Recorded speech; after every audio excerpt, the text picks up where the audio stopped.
Hi guys! Today gagawa tayo ng ating all-time favorite na Jolly Spaghetti. Ito yung mga kakailanganin nating ingredients.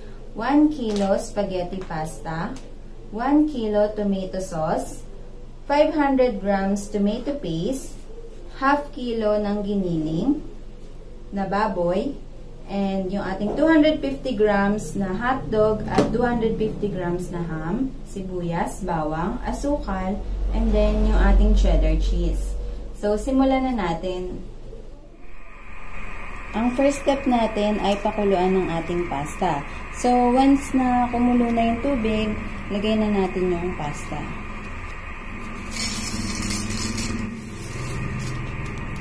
So, pakuluan lang natin siya for about 12 to 15 minutes. Kapag okay na ang ating pasta or al dente na, i-drain lang natin ito. So, ngayon naman, lulutuin na natin ang ating Jolly Spaghetti Sauce. So, una, lagyan natin ng mantika. So, konti lang para lang magisa yung ating sibuyas. So, painitin lamang natin ng konti bago natin ilagay ang sibuyas at bawang.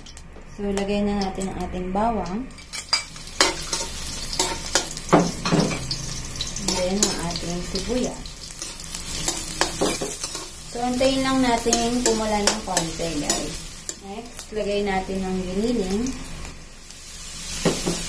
At igisang maigi. Add natin ang ating ham. And hotdog.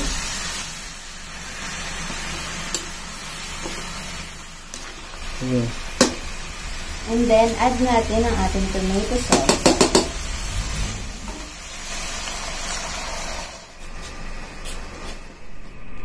Then, add na natin ang ating tomato paste.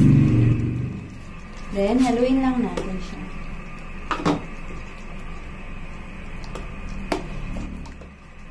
Then, lagyan natin ng sugar. So, ang Jolly Spaghetti kasi, di ba, matamis.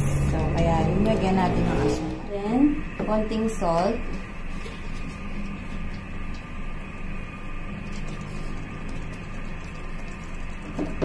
And pepper.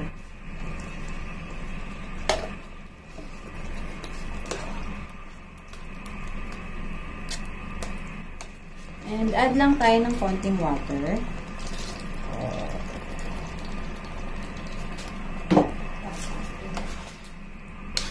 And hayaan lang natin siyang kumulo for 5 to 7 minutes.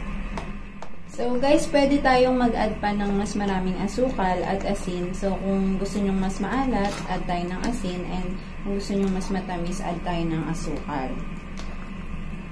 So yan, okay na ang ating Jolly Spaghetti Sauce. Hi guys! So, luto na ang ating Jolly Spaghetti. So, for presentation, dito na lang natin siya ilagay. So, maglagay tayo ng pasta.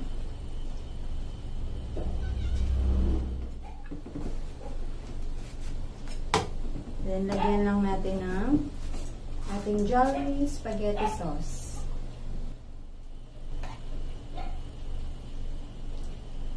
And last, ang ating cheddar cheese.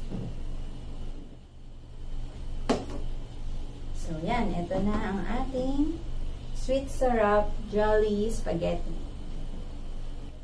Yan na ang ating favorite part, ang tikiman time. So, tikman na natin ang Jolly Spaghetti.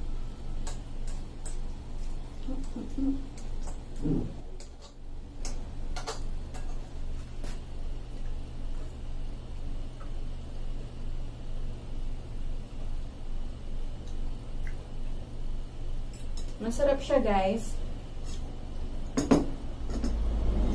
So, last ang Jollibee. So, thank you for watching, guys. So, kung bago lang kayo sa channel namin, don't forget to like our videos and subscribe to our channel. And then, i-click nyo na rin yung bell icon para ma-notify kayo sa mga susunod naming videos. So, thank you po sa pagsuporta and see you on our next video. Thank you. Bye!